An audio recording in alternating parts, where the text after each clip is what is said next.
Kabanata 1666, bagong mga henyo ang dumating. At isang hindi inaasahang pagkikita. Tahimik na itinuro ni Meng Zuan ang isang binata sa malayo. Zephyr, siya si Yang Yunchen. Sinundan ni Zephyr ang direksyon ng kanyang daliri. Sa di kalayuan ay nakatayo ang isang binatang may kalmadong mukha at walang anumang emosyon. Tahimik lamang itong nakatayo. Ngunit ang kanyang presensya ay tila nagiging isa sa mismong kalawakan. Napaka-misteryoso. Napakahirap basahin. Sa isang tingin pa lamang. Naramdaman na agad ni Zephyr na hindi ordinaryong kalaban ang binatang iyon. Mahinang nagsalita si Meng Zuan. Napakalakas ni Yang Yunchen. Hindi lamang mataas ang kanyang antas sa alchemy. Naabot na rin niya ang 7-star spirit realm. Bagamat naniniwala akong hindi kanya kayang higaitan sa talento, huwag mo pa rin siyang mamaliitin. Tahimik na tumanggo si Zephyr. Sa isip niya. Isa na namang pangalan ang kanyang isinaulo. Isa na namang mabigat na kalabang dapat paghandaan. Nagpatuloy si Meng Zuan. Ang primordial space ay may limitasyon sa lakas ng maaaring pumasok. Ngunit may ilang tunay na eksperto na kayang lampasan ang limitasyong iyon gamit ang mga natatanging pamamaraan. Kaya kailangan mong mag-ingat sa bawat hakbang. Ramdam ni Zephyr ang taos-pusong pag-aalala ni Meng Zuan. Para na talaga siyang isang nakatatandang kapatid na laging handang magbigay ng babala. Habang dumarami ang mga eksperto sa sinaunang lungsod, mas lalo ring dumami ang mga bulong-bulungan. Siya ba talaga si Zephyr? Siya ba ang binatang nagpasiklab ng malaking gulo sa Alchemist Mansion? Sa tingin ko, wala namang kakaiba sa kanya. Kung wala ang suporta ng Alchemist Alliance, malamang ay wala siyang lugar dito. Isa-isang narinig ni Zephyr ang mga salitang iyon. Ngunit hindi siya nagsalita. Hindi rin siya nagalit. Ngumiti lamang si Meng Zuan. Zephyr, mukhang kilalang-kilala ka na ngayon. At dahil sa nangyari kay Liu Xuanji, marami ang gustong ipaghiganti siya. Kaya mag-ingat ka. Marahang tumanggo si Zephyr. Huwag kang mag-alala, Ate Meng Zuan. Alam ko ang dapat kong gawin. Ngunit bago pa man matapos ang kanilang pag-uusap, isang malakas na halakhak ang biglang umalangaw-ngaw. Ha ha ha. Zephyr. Hindi ko akalaing magkikita rin tayo rito. Napakasaya ko. Idolo talaga kita. Napalingon ang lahat. Isang gwapong binata na nakasuot ng puting kasuotan ang papalapit habang nakangiti. Sa likuran niya ay ang ilang makapangyarihang eksperto na kapansin-pansin ang lakas. Pagkakita pa lamang ni Zephyr sa binata, napailing na lamang siya. Bahagyang napangiti, ngunit halatang parang sumasakit ang kanyang ulo. Para bang may darating na panibagong problema. Mahinang nagsalita si Longyon. Siya si Yun Washeng, ang pinakakilalang henyo ng Cloudfire Academy. Maging si Shukon ay napabuntong hininga. Sayang. Kung sumali lamang siya sa Alchemist Alliance, mas lalo pa sanang lumakas ang ating puwersa. Patuloy na lumalapit si Yun Washeng kay Zephyr, bakas sa mukha ang masiglang ngiti. Ngunit, ano nga ba ang tunay niyang pakay? Kaibigan ba siya? O isa na namang makapangyarihang karibal na susubok sa kakayahan ni Zephyr sa loob ng primordial space? Abangan sa susunod na kabanata. Kabanata 1667, Pagdating ng Alchemist Mansion. Muling nagharap sina Zephyr at Liu Xuanji. Mula pa lamang sa unang tingin. Alam na ni Zephyr na hindi pangkaraniwan si Yun Washeng. Ang aura nito ay naglalagablab na parang walang hanggang apoy. Bawat hakbang nito ay naglalabas ng matinding init na nagpapabigat sa paligid. Malinaw na isa itong henyo na nagel-inang ng isang pambihirang teknik na may katangiang apoy. At higit pa roon, ramdam ni Zephyr ang bahagyang presensya ng ancient draconic bloodline sa katawan nito. Ngunit hindi niya pa matukoy kung anong uri ng sinaunang bloodline ang taglay ng binata. Bigla siyang inakbayan ni Yun Washeng habang malakas na tumatawa. Kapatid na Zephyr. Hindi ko akalaing ikaw pala ang lalaking nagpasuko sa babaeng tigre na si Liu Xuanji. Talagang hinahangaan kita. Nagpakawala pa ito ng isang pilyong ngiti. Sige lang. Pagbutihin mo pa. Lubusan mo siyang mapasunod at pagkatapos, pakasalan mo na. Napailing na lamang si Zephyr. Hindi siya sanay sa ganoong kasiglang pakikitungo ng isang taong ngayon lamang niya nakilala. Ngunit isang bagay ang malinaw. Wala siyang naramdamang masamang intensyon mula kay Yun Washeng. Maya-maya, tatlong matandang eksperto ang dahan-daang lumapit mula sa likuran ni Yun Washeng. Kasunod nila ang mga elder ng Cloudfire Academy na magalang na nakayuko. Pagkakita sa kanila, magalang na bumati sina Long Yun at ang iba pa. Matagal na tayong hindi nagkita, tatlong Elder Flame. Tumango ang tatlong matanda bilang tugon.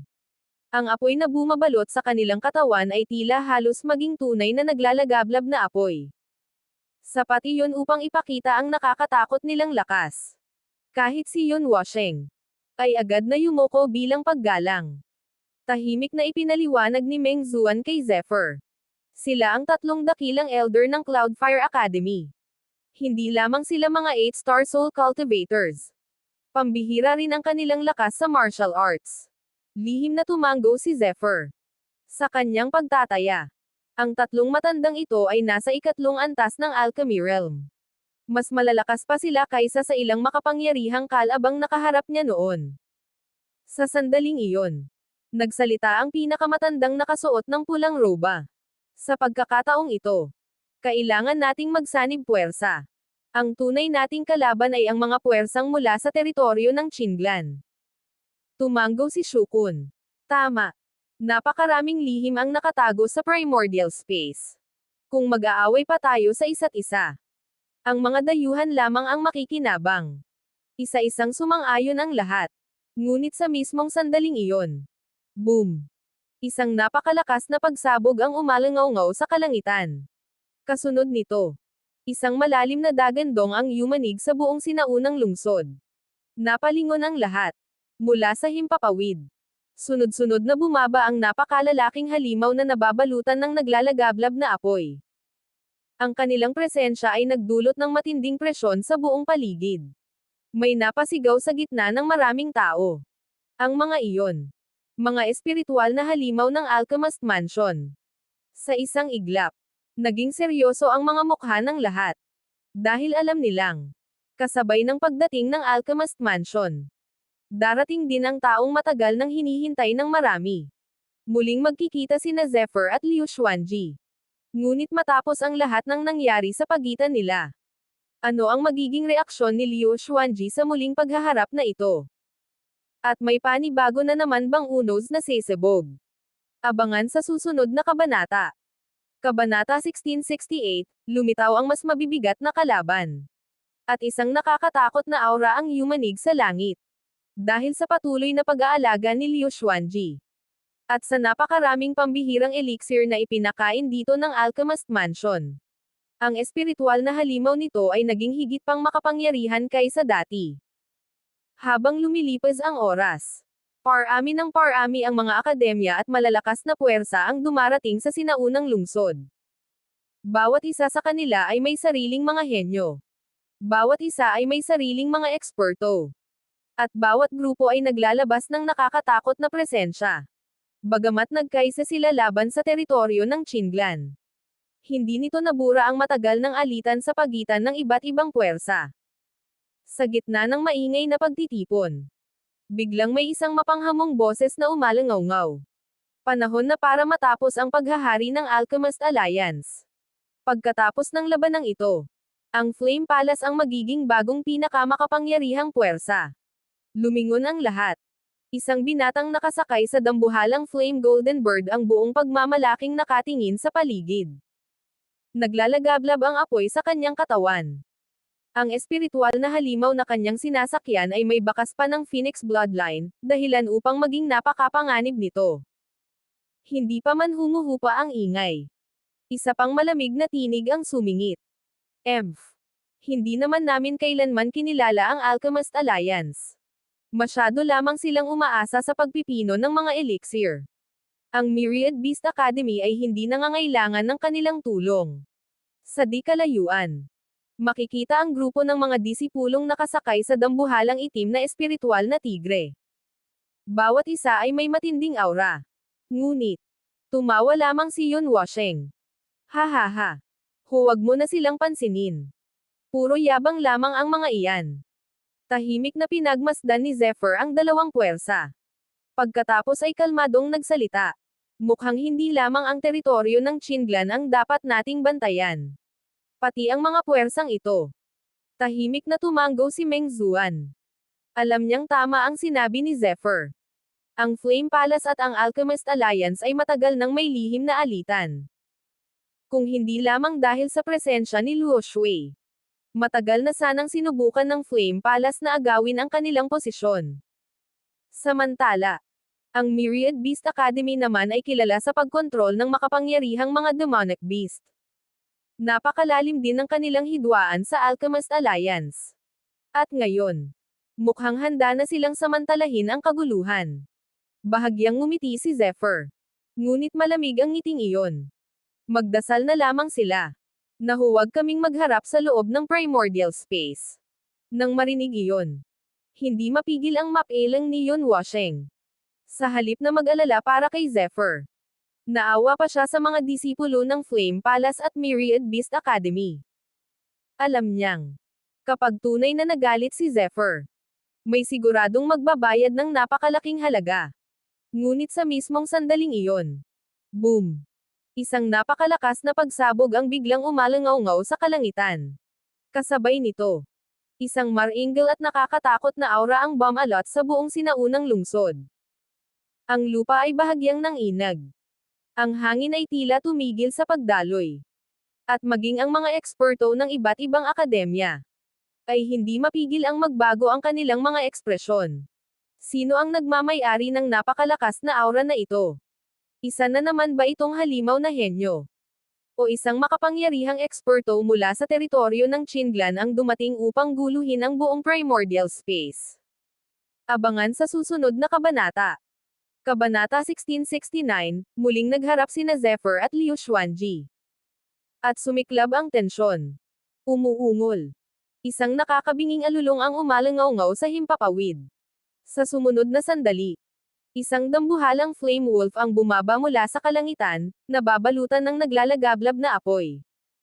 Sa ibabaw nito ay nakatayo ang prinsesa ng Alchemist Mansion. Liu Xuanji. Agad siyang naging sentro ng atensyon. Taglay niya ang pambihirang tindig, malamig na kagandahan, at marangal na presensya na nagpahinto sa paghinga ng maraming kabataang mandirigma. Marami ang hindi maitago ang paghanga sa kanilang mga mata. Ngunit sa tabi ni Zephyr, may isang taong hindi napigil ang mangasar. Hehe. Zephyr, mukhang napakarami mong karibal. Napailing na lamang si Zephyr. Hindi niya alam kung bakit ganoon na lamang kasigla si Yun Washeng. Mula nang magkita sila, hindi pa ito tumitigil sa pang-aasar. Ngunit alam niyang wala itong masamang hangarin. Samantala, hindi naman nakapagtataka ang dami ng humahanga kay Liu Xuanji. Bilang prinsesa ng Alchemist Mansion, taglay niya ang pambihirang talento.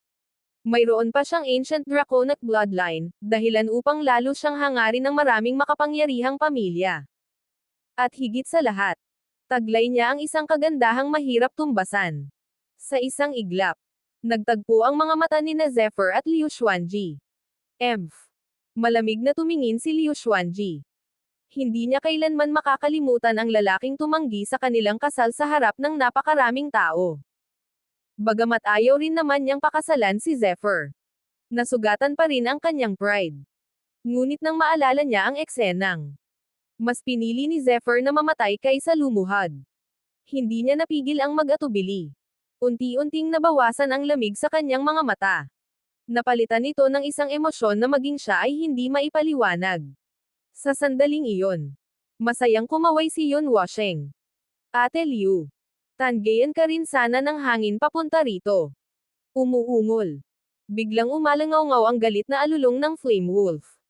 Kumislap ang mabangis nitong mga mata habang nakatitig kay Yun Washeng. Malamig na nagsalita si Liu Xuanji. Yun Washeng, mas mabuting bantayan mo ang iyong bibig. Kung hindi, huwag mo akong sisihin kapag tinuruan kita ng leksyon. Ngunit sa halip na matakot, tumawa lamang si Yun Washeng. Hahaha. Kung talagang gusto mo akong turuan, huwag mong gamitin ang Flame Wolf. Labanan mo ako gamit ang sarili mong lakas. Bahagyang napangiti si Zephyr habang pinagmamasdan ang kanilang dalawa. Alam niyang hindi basta-basta ang Flame Wolf. Isa itong rank 8 Fierce Beast. Taglay nito ang kakayahang kontrolin ang naglalagablab na apoy. At kapag inilabas nito ang buong lakas, hindi ito magpapahuli kahit sa isang makapangyarihang eksperto sa Spirit Realm. Sa isang iglap, lalong uminit ang tensyon sa pagitan ng dalawang panig. At tila anumang sandali, maaaring sumiklab ang isang malaking sagupaan. Ngunit papayagan ba ng mga nakatatanda na magsimula ang laban bago pa man mabuksan ang primordial space? O may mas nakakatakot pang pangyayari ang paparating na tuluyang yayanig sa lahat ng naruroon? Abangan sa susunod na kabanata. Kabanata 1670, dumating ang mga halimaw ng teritoryo ng Chinlan. Biglang yumanig ang buong kalangitan.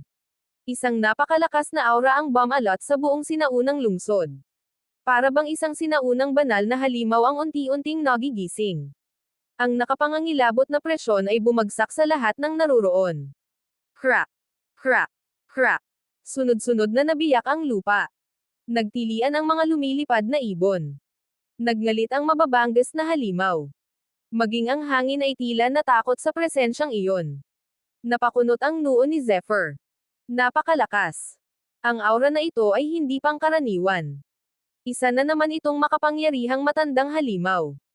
Ramdam niyang kahit siya ay halos hindi makahinga sa bigat ng pressure. Ngunit bago pa tuluyang bumagsak ang nakakatakot na puwersa, isang malamig na tinig ang umalangaw-ngaw. Masyado nang mayabang ang mga tao ng teritoryo ng Chinlan. Kasabay ng tinig na iyon, tatlong napakalakas na aura ang sabay-sabay na sumabog. Sa isang kisap mata, tatlong dambuhalang bakas ng palad ang lumipad patungo sa kalangitan. Boom! Nagbanggaan ang dalawang puwersa. Yumanig ang buong kalawakan. Nabiyak ang himpapawid. At ang rumaragasang shockwave ay kumalat sa lahat ng direksyon. Maging ang mga eksperto ng iba't ibang akademya ay napaatras. Tahimik ang lahat. Ramdam ng bawat isa ang napakalaking agwat sa pagitan nila at ng mga tunay na makapangyarihan. Pagkatapos, isang malakas na halakhak ang umalangaw-ngaw. Ha ha ha! Luo Shui. Fu Tian. Venerable Dragon Flame. Hindi ko akalaing muli tayong magkikita. Unti-unting lumitaw ang 6 na figure mula sa kawalan. Ang kanilang mga katawan ay nababalutan ng nakasisilaw na banal na liwanag. Mistulang mga sinaunang Diyos na bumaba mula sa kalangitan. Sa isang iglap, nanlaki ang mga mata ng lahat.